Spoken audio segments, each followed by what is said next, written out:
Alright, we've got something very exciting for you today. I'm excited. This is Connor. And I'm Jack. And we are building better dungeons. Jack, what is the vast majority of D&D time spent doing? Creating encounters, not actually playing the game, unfortunately.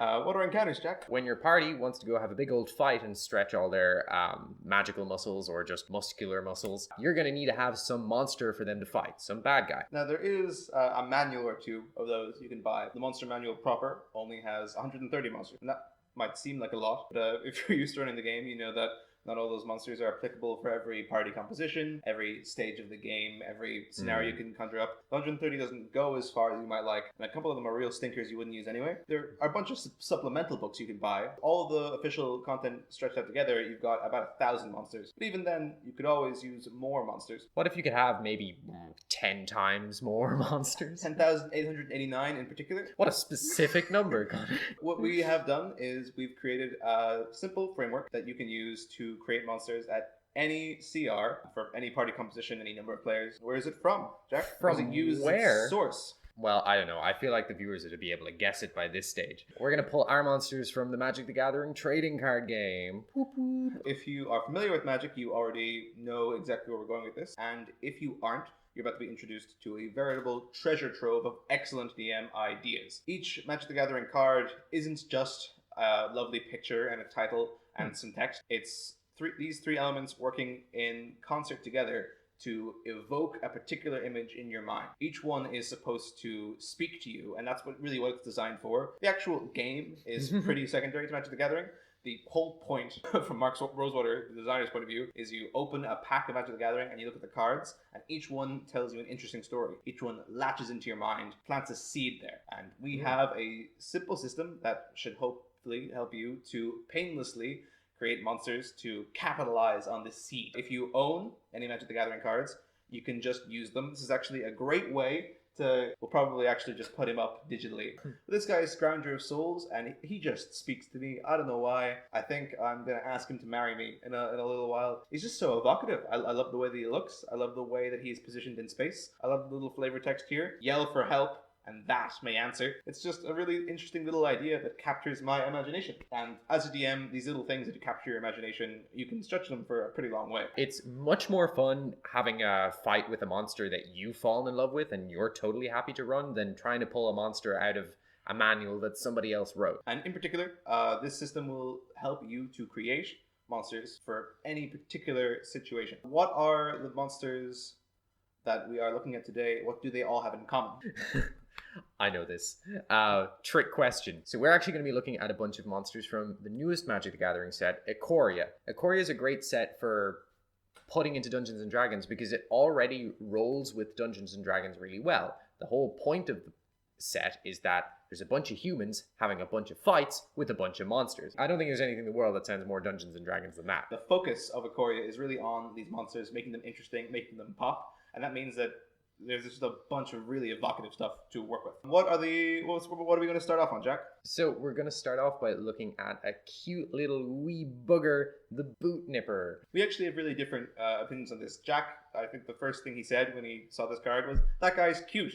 And I think that's, there are words for that kind of wrong.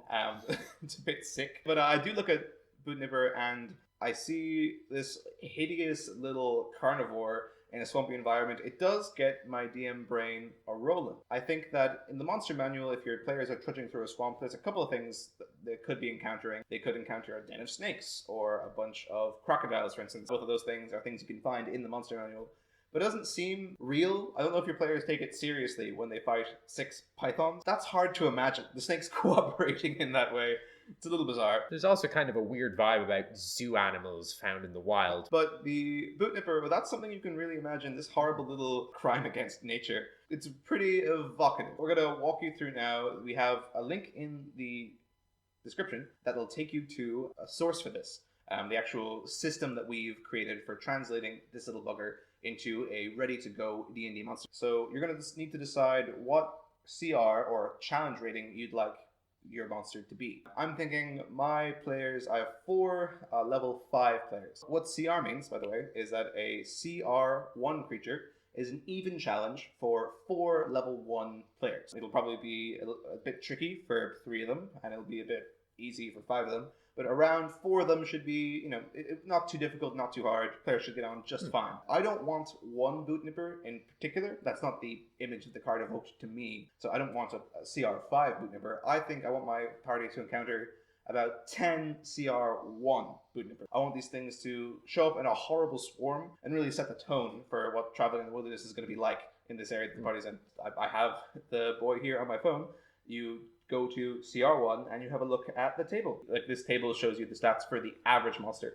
You can see here that a CR1 creature has an AC about 13, around 40 health, and he'll be doing around 12 damage a round. Now, if you look at these numbers that are on Boot Nipper, you'll see that there's a 2 on the left and a 1 on the right. And what this means, the power number is the one on the left, the number that indicates how damaging, how offensive the creature is, and the toughness number, the one that indicates durability, is on the right. And you'll see with Boot Nipper, those numbers aren't equal. It's a lot more powerful and offensive than it is durable and defensive. So I think I'm going to tweak these stats a little bit to reflect that. I'd say 40 is fine for a health number, but I think Boot Nippers should be easy to hit.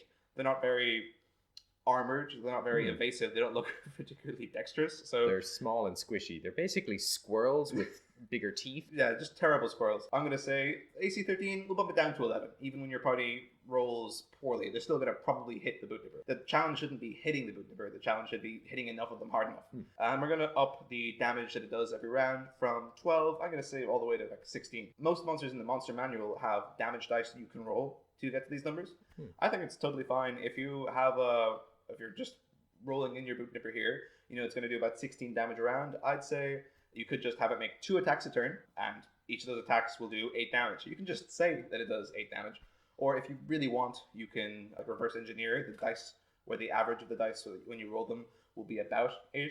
That's work you can go through if you like, if you really care about the rolling the dice. But for me, at my table, I'm just going to happily say, hey guys, this guy hit you, and he's very consistent in how he does. It's going to be 8 damage. So we have a creature here. Handle the most important things about it, how much damage it's going to do around, and how tough it is to take down.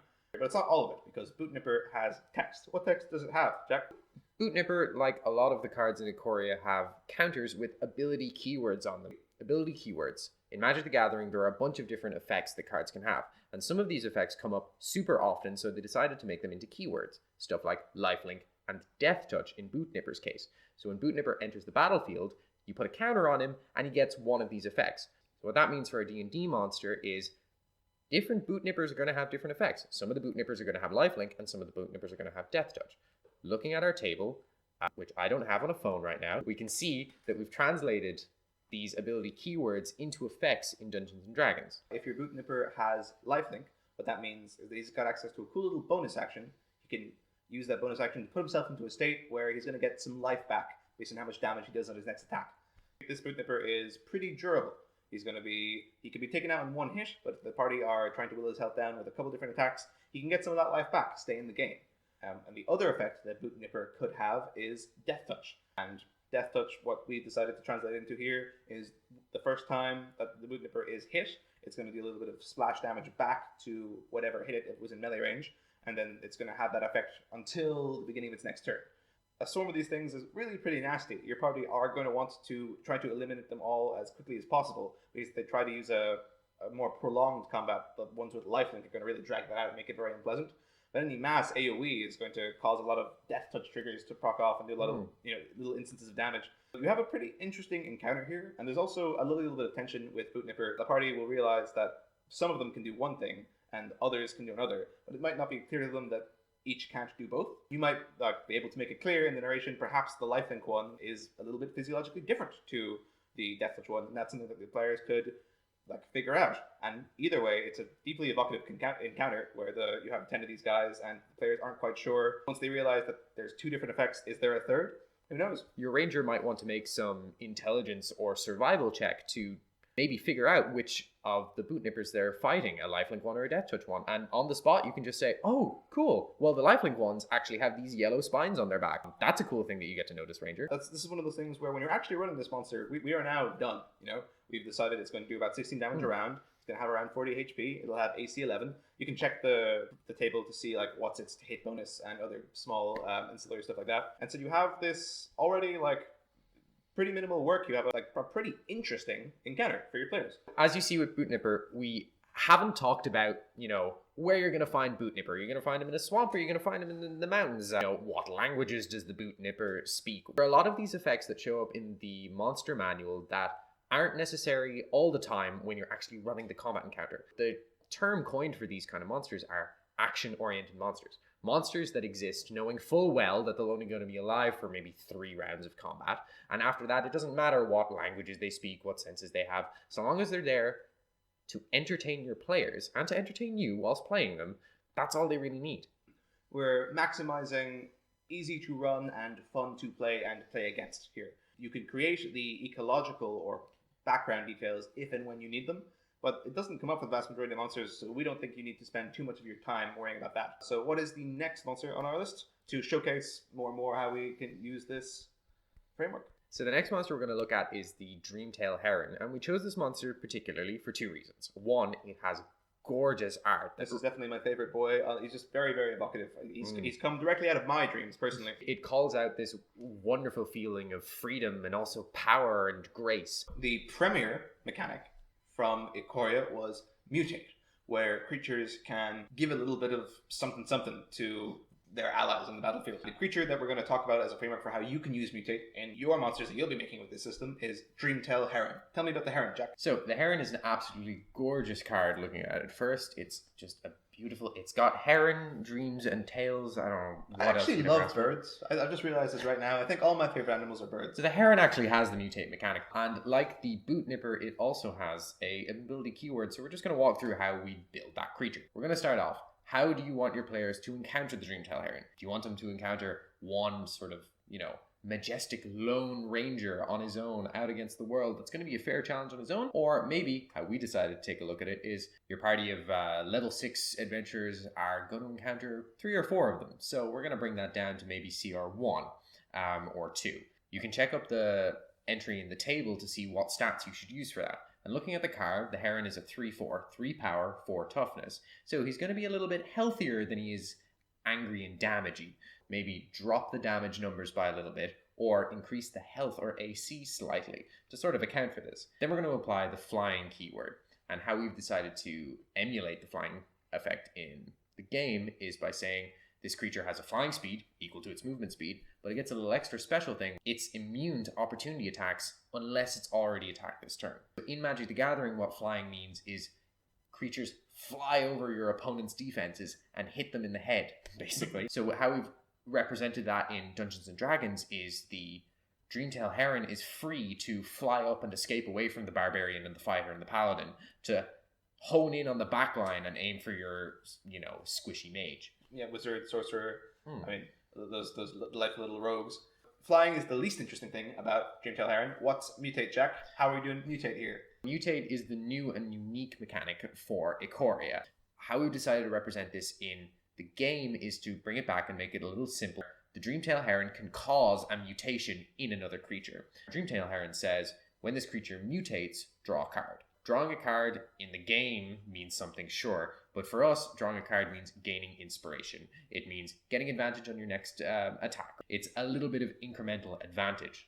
So what the Dreamtail Heron can do is Dreamtail Heron can cause the mutation of inspiration in another creature. Allow that creature to get the inspiration.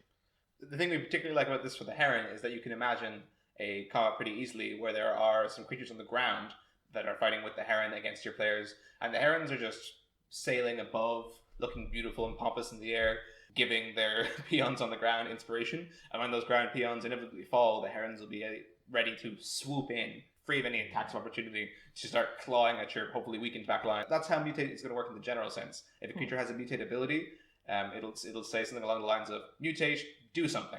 And what that means is the creature can choose a friendly creature within range and give that monster the boost. These effects differ, on different monsters, but just look at the table and you'll be able to find what all those keywords mean. Up until this point, we've only really talked about the monsters fighting the players, but eventually, I imagine somehow the players are going to want to fight back. So what's that going to look like when my barbarian's making a strength check for a grapple? This action-oriented design is more about creating the simplest monsters for you to run in the least time possible. So there's a couple of corners that are cut. You can't see its saving throws, you can't see its stat blocks. You don't necessarily know all that kind of jazz. But you don't need to either. If and when it comes up, you can make a decision on the fly, guided by the 2-hit number that is associated with that creature's CR. The 2-hit bonus. So most monsters in Dungeons and Dragons are as good at attacking as they are anything else. That means the Dreamtail Heron, if it's a CR3 creature, you can see that its 2-hit bonus is 4. It's not likely to be better at anything than adding a +4 to the roll. If you have a wizard who is casting Fireball and the Dreamtail Heron needs to make a dexterity saving throw, I mean, look at this thing. It looks very dexterous to me. It looks beautiful, sleek, elegant. It's a master of the sky. I think it's going to be as good as it could possibly be at dexterity saving throws, so that's a +4. But if there was a barbarian trying to wrestle the thing, it does sort of look like its bones are made of hopes and wishes. So I think that could be anything like a -1. The actual numbers don't particularly matter. What matters is that you're doing it with a little bit of intentionality. You're thinking to yourself, why is this the way that it is? And if your players ask you, you'll be able to say. You're not just looking at a stat block and saying, oh, +2 for some reason. You know, you understand. And the cool thing about the system is that you can play with it quite malleably. Imagine your Dreamtail Herons have been drinking brackish, polluted water that hags have been messing up, and all of a sudden they're actually quite hardy. Although the Dreamtail Heron on the card might look like it has a bit of a frail constitution, you can decide for lore reasons that your ones are the exact opposite. It doesn't really matter from a gameplay balance point of view. If you look at the monsters in the monster manual, the stat arrays are all over the place. Really, all that matters is that you have a bit of an intention behind it. You're doing what you're doing for our reason. And aside from that, it's really up to you how you want it to go. On that note, we should have a look at the Thieving Otter. The Thieving Otter is another simple little monster. He's a little 2/2. He's an otter. I'm going to say he's maybe like CR1/2. We'll check up that entry in the table again. We will give him a nice, even, balanced attack and defense. Keep his AC and health the same. Keep his attacks the same. He's pretty average looking. But this guy doesn't have any ability keywords. How are we going to deal with that? When you look at the text, it says when Thieving Otter does combat damage to a player, and that's actually a trigger that we can just keep port wholesale over. Whenever the Thieving Otter attacks and does damage to a player, it's going to get that trigger. And when that trigger says is draw a card, if you remember from the Heron, you know he gains inspiration. As the Otter deals combat damage to your players, he gets better and better at doing whatever he might like. And that's nice and relatively interesting by itself. But actually, it doesn't do a great job of conveying the flavor, like the concept of a Thieving Otter. We actually brought this card up particularly because it's a weak point of our system. You're going to have to do something else if you want this exact flavor in your game. I mean, what kind of things might that be? I'm imagining that maybe when the Otter successfully does a combat damage to a player, he imposes some sort of check. There's like an ability check contest, and if the Otter wins, maybe steals something important, like it could be the fighter's weapon, it could be the wizard's spellcasting focus. I mean, you could do other things theoretically too. You don't exactly know what the Otter is thieving. I mean, it could be memories, it could be spell slots. You don't need to tie the Otter's theme to an action that it has in combat every single time. You could just start your encounter with the party are taking a little bit of a short rest by a lake or a river, and then when the wizard goes to sleep, you wake up to find that his book is missing and there's this cute little blue otter playing with torn up pages in the river. Well, I mean, what we're getting a lot at here is ordinarily when you're just trying to create monsters off the top of your head, how powerful should that monster be? Like how many attacks should it have? What kind of damage should it be dealing? That's all handled in this system. You have a baseline monster that's not going to be too broken either way, and you can give it relatively simple abilities, or you can put it in these interesting situations and be confident knowing that nothing is going to get too out of whack. Just as a small aside, do you guys know about the ghost in the 5th edition monster manual? Oh god. Every time I've seen that ghost employed, whether I'm the DM, like I'm behind the screen or in front of it, it goes one of two ways. Either the possession effect is saved, like the players make the save and then the ghost is relatively underwhelming, or the possession goes off without a hitch and one player just sits out for a while he's forced to watch his character go around and murder the other players. It's miserable, and it's there in the monster manual. Like any new player might say, oh, a ghost, ghosts are spooky, and just invoke this usually terrible time. With that as like a low bar, know that anything you make is probably going to sail right over it. It could be worse. You could be playing with the 5th edition ghost. This is the kind of thing where you will have ample opportunity to balance your monsters around your players. Since your monsters are starting off as really simple ideas, as just, oh, it's a cool card and I'm going to apply some numbers to it, you can tweak those numbers all the time. If you find out that your boot nippers are just too weak and the party was able to stomp through them in like 10 seconds, well, one, maybe that was awesome. Maybe they really enjoyed realizing they didn't even need to swing with their weapons. These things are so easy to hit. But next time they come across the boot nippers, maybe the boot nippers have mutated a little bit and they have harder shells. They're a bit stronger this time or more healthy. Maybe in a slightly more grim point of view, those ones that the party encountered were all babies, and there were some adults popping along. You have a lot of playtesting room, a lot of room to see what works. If you think that the encounter is going too easy or too hard, don't be afraid to introduce complications on the fly or move the numbers up and down. But that's actually the video, folks. We have linked to the system down below. All of the simpler abilities and the more common effects are given, like what we think maps well in 5th edition Dungeons & Dragons. You can look at the website Scryfall, we'll definitely link to it in the description, and just keep hitting the random card button until you find a creature that really speaks to you and implement it into your game. It's a really good source of inspiration. The rest of this video is going to be me and Jack going through our ideas for how you could move some of the most complicated monsters in Magic in Ikoria, from Ikoria to 5th edition Dungeons & Dragons. Particularly, we're actually going to start looking at the people in that set. There is Chevile, Monster Hunter, and Cheville is a pretty nasty character. What kind of image is evoked in your mind, Jack, when you see this, pretty grim-looking dude with monster parts slung over his shoulder? He's more healthy than he is aggressive, but he's got Death Touch. And at the beginning of your upkeep, which is Magic parlance for at the start of your turn, so that's what you can do in Dungeons & Dragons as well. You can tie those triggers at the beginning of the creature's turn. He gets to put a bounty counter on something, because he is, of course, a bounty hunter. And if that thing dies, he gains health and inspiration. When I look at Cheville, I see a cold and calculating killer of men and monsters alike. This is someone who's Bear Grylls it up in the jungle for decades, possibly, for all we know. He knows exactly what every single track looks like. He knows exactly how to skin and cook every single animal he's ever found. When I look at the mechanics tied to this card, when I'm trying to build up my cool actions for Cheville to have, I see that he puts bounty counters on creatures, and then when those creatures die, he regains health. What I see there is I see the fighter's second wind ability. I see someone so invigorated by the thrill of the hunt that they're literally invigorated. And that's just an interpretation of how you can run that monster, how you can run that human. When I look at Cheville, I see, I'm not sure exactly why. There is lore in Ikoria, but you don't need to seek that out and map it one-to-one. When I look at Cheville, I see someone who's willing to play dirty and play by like pretty arcane or obsequious rules. I think Cheville's a bit of a warlock. There's some sort of primal apex hunter out there that in the woods that Cheville has made a pact with. And so he's actually gaining like he's like stealing the vitality from the creatures that go down. It's much more arcane than metaphorical. But Cheville is a pretty cool dude. He looks neat, is what I'm trying to say. He's evocative to me. So I don't think just the text on the card is really enough to implement the idea I have for Cheville in my head. So I might start looking at what other kind of horrible monster things, like Monster Hunter things, could he be doing?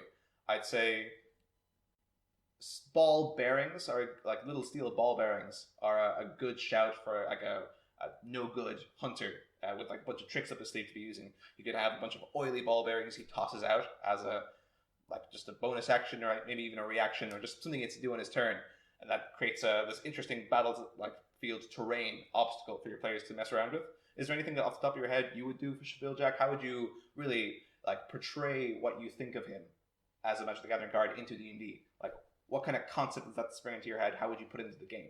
Cheville has definitely set traps already. I feel like when your party comes across Cheville in the wild, he's going to already have the area scouted out. He's going to have some traps ready for them. And he's definitely going to not run away towards those traps. He's going to try and lure and guide your party into those traps. So even though the creature, Cheville, might be sort of simple for you to run, maybe he only has a few melee weapon attacks, you can actually set up the encounter with him in this cleared off brush area, this clearing in between trees, and then when you retreat into the trees, he has a couple of nasty surprises, a few dexterity saving throws for your party to make. You might think it's something completely different, and the whole system here is to empower you. You know roughly where to put the damage numbers, you know roughly what his AC and HP should be based on where you want it to be relative to your party. Anything else you can come up with is just fun and totally on the table. But we'll leave Chevile behind and say hello to General Kudro. So General Kudro, quite a different guy, still someone definitely hates monsters, likes humans, unlike Chevile. So he's actually got 3 abilities. There's plenty to work with here. I don't know if we need to invent anything else. The first thing he does is that other humans you control get +1/+1.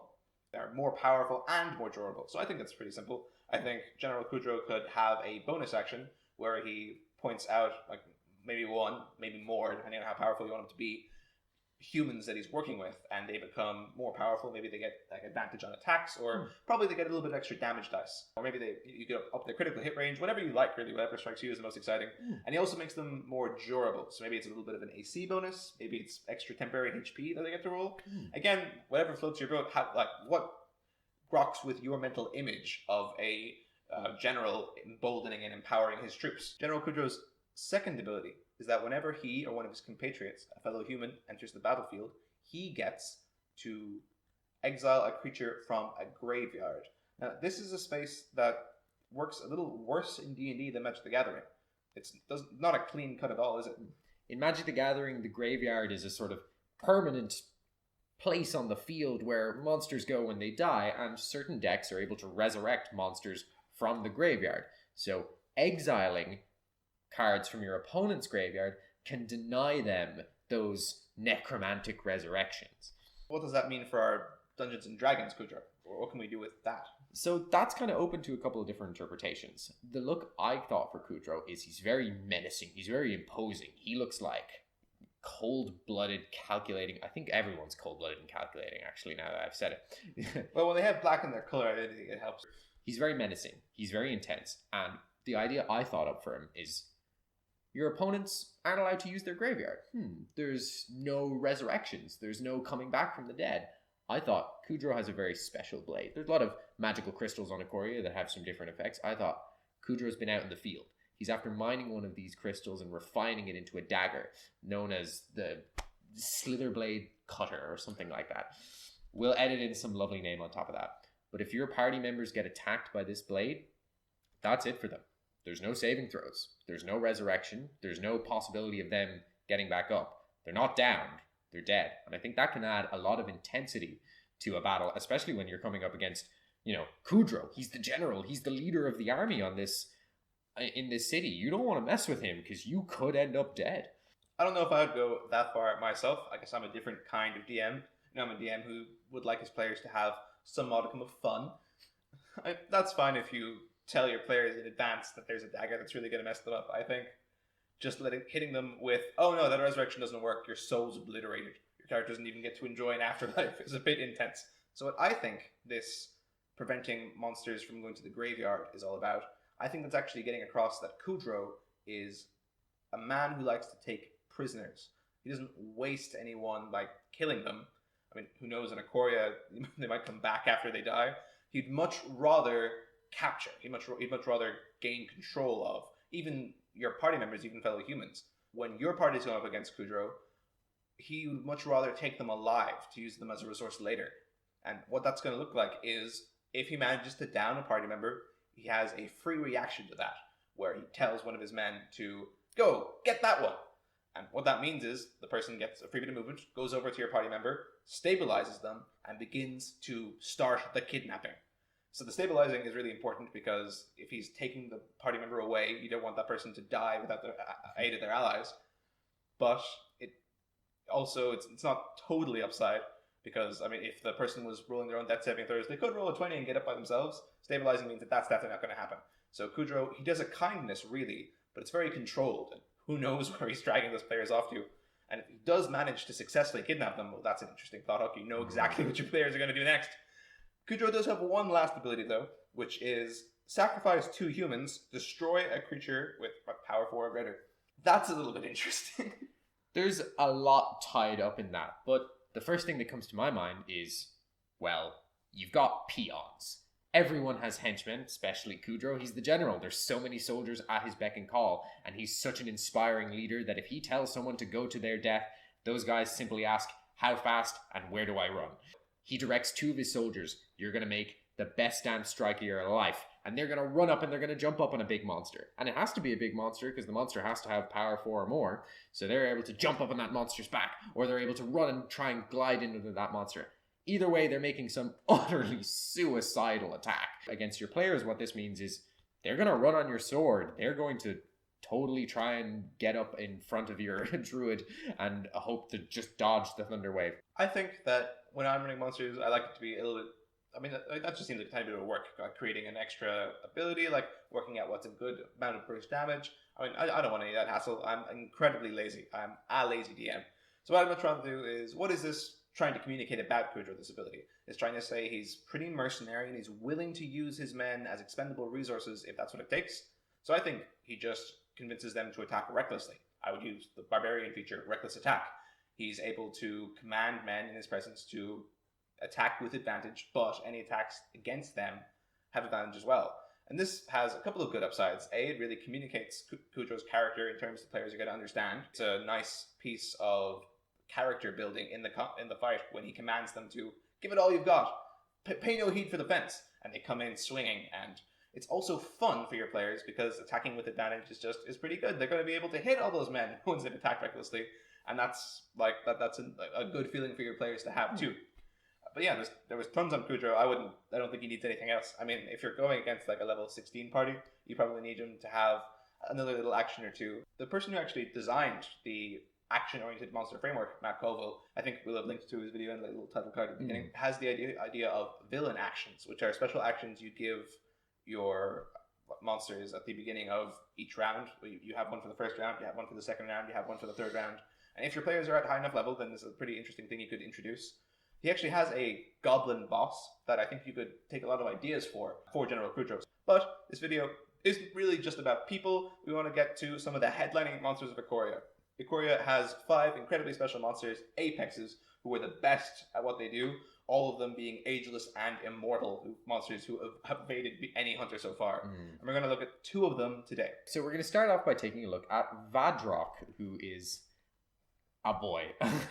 Again, we don't need to super be concerned with the power, the toughness, all that kind of jazz. You can just simply look at where your party is level-wise. I think you're not going to want lots of smaller Vadroks flying around. You're probably going to want Vadrok to be a challenge rating or 2 above the party. And then you'll look at his power and toughness. You'll decide how much AC, average damage around. You'll work that out. You look at the keywords, you'll see what we've mapped them onto, you'll see if you like that. I mean, it's all up to your suggestion. Really, what we want to help you here with is his line of text that's pretty strange. The one about casting spells with cost 3 or less from your graveyard. That's an interesting idea. He seems to be sort of channeling magical energy, that's kind of how I'm looking at it. What are you feeling, Jack? It's a complicated thing to try and get into Dungeons and Dragons, because in the game Magic the Gathering, you cast a spell and then it ends up in your graveyard and you're done with it. So the point of Vadrok in the game is to be able to recur spells. So the idea that I actually see there is whenever your players cast a spell, Vadrok is able to absorb some of the latent magical energy from that spell and, as a special action on his turn, cast a copy of that spell. When the cleric's throwing out Toll the Deads all willy-nilly, that's going to be a bit of a shock to their system when they hear the bells ringing themselves. And then the wizard might think twice about Fireball, saying, well, it better kill him if I do use it. Oh, that is actually a really interesting ability, because then all your magic users have to think about their options in a different way. They want to say, what's the best spell I have? Like, what's a spell that works well on him, but isn't so terrible for it to be cast on me? So obviously Vadrok can fly. That little picked spell, Earthbind, that'd actually be a great pick here, because if Vadrok casts it on you and prevents you from flying, oh no. But if you do it on him, that's pretty asymmetrical. It's a very good creative space for getting your players to think about the game in a way they don't ordinarily. My idea for this was less inspired. I was just going to say, we'll link in the description, a random spell generator, as in it just picks one of the spells in the game already and shows it to you. I was going to say that when Vadrok mutates, what's going to happen is he casts one of those spells. Just introduce that level of chaos. Vadrok is an apex. He's the top of the food chain. It's supposed to be a mythic level encounter. having a real sort of deck of many things vibe of absolutely anything could happen. Vadrok could cast Wish. Is that balanced? Is it fair? No. If you're encountering Vadrok, Apex of Thunder, then life hasn't treated you fairly either. So I think that's much sense. You can even balance it in that list as well, because if Vadrok casts Leomund's Tiny Hut, that's not really a game-ending spell. No. Actually, I mean, you can put all sorts of restrictions if you like. I mean, Vadrok can only do spells that cost 3 or less. You might say that's spells of spell level 3 or less. And that's pretty reasonable. You have... No, you're not going to be casting Wish, but you will be tossing fireballs around. Or, I mean, maybe 3 isn't quite right. Maybe, depending on the CR of Vadrok, you want that to be 5 or 7. Maybe, like me, you want there to be absolutely no restriction. Because, I mean, Wish is fun. When do we DMs get to cast Wish? Very rarely. By far the coolest monster in Ikoria is Illuna. Illuna is... Just look at this. Look at her. It's so evocative. I want Illuna in all of my games. She's so deeply bizarre. We won't bore you with the treatment of how to get her AC, health points, average damage per round, how to interpret the keywords. You know all that jazz. It's this mutate ability of looking at the top cards of your library until you find a non-land permanent, putting it into play for free. That's really quite interesting for us and our purposes. Jack, when you see this chaos, when you see this cascade nonsense, what does it make you feel in D&D? How are you going to get across the fact that this Illuna is just ridiculous? So, Illuna is the apex of wishes. I don't think it's unreasonable for the party to expect her to begin by casting the wish spell. And there's a nice tension there in the we could fight this thing, or it's possible that it could wish we were never born. Is that a tension? I feel like if my DM in a game that I was a player in foreshadowed to me that there was a threat that had the wish spell, I would say, that's fine. We'll deal with everything else first. And then when the wizard gets to level 18 or 17 and they can get access to a 9th level spell, they'll learn Wish, and we'll have them wish that Illuna didn't know the Wish spell, and then we'll deal with her, because I don't think anyone's willing. It's a DPS check. I mean, you can do that. It's do tell us if you have a better take. I have a better take that is marginally better. So my Illuna would require you to have a digital or physical copy of Zathar's Guide to Everything. This book has, for every region, 4 different random encounter tables, from like early levels to like mid levels to high levels. I would say whatever level your party's at and whatever biome they're in, just go to that random encounter table, and when Illuna does her mutate effect, just roll randomly, and all of a sudden these creatures are there too, fighting your players. She is the apex of wishes. She's literally just drawing monsters from fiction into reality. I think that's pretty evocative. I think that's a mythic level threat right there. It's spooky. I don't think she should be able to do it too frequently. I think that if the party has not dealt with the random encounter she's rolled out already, then she probably shouldn't be able to queue in a second one. But that's a balanced consideration. You know, you can do it however you like. A level 25 Illuna, like a CR 25 Illuna, to handle a level 20 party with a lot of magical items. Maybe you don't need to give the party any consolations. I hope you understand the whole point of this exercise isn't to track these more esoteric strange abilities one-to-one. The framework that we've given you lets you decide the monster's hit points, its AC, how much damage it's going to be doing, and the simpler effects from keywords. But this kind of text is really up to your interpretation, and we're actually really excited to see the kind of things that you guys come up with. If you have any interesting ideas, how would you share them with us, Jack? So we have a Discord server. Link to it is in the description. We have a bunch of people are there already, just chatting stuff about Magic the Gathering and Dungeons and Dragons. And it's a great place. I finally have a community. Whenever I go 7-1 on Arena in a Premier draft, I can flex about it. That's the real thing for me. It used to be just to me, and I don't know how I feel about it. You can also tweet us at BDungeons if you super want to, or just leave a comment here. We would love to hear this kind of stuff. It's this kind of monster design is really interesting, especially this kind of like action oriented. Just like take the idea you have and put it into the game as simply as possible. It's like real nice. We like it a lot.